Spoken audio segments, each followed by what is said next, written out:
sbattevi i tuoi panni, in ginocchio cantavi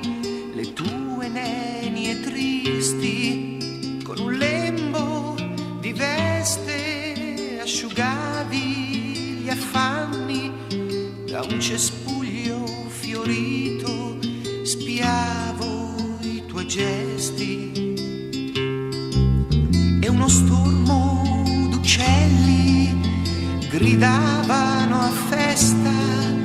disegnando dei quadri un po' assurdi nel cielo, e nell'acqua di lei si specchiavano apposta per sembrare più belli quando erano in volo.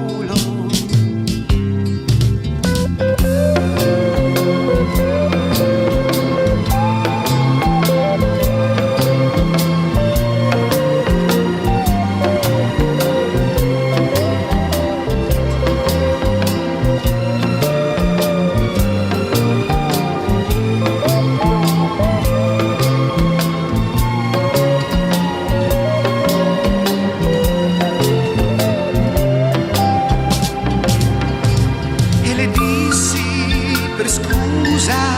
che mi ero smarrito mentre stavo cercando un paese lontano, ma dagli occhi sapeva che avevo mentito. Mi feci coraggio e le presi la mano, la sua veste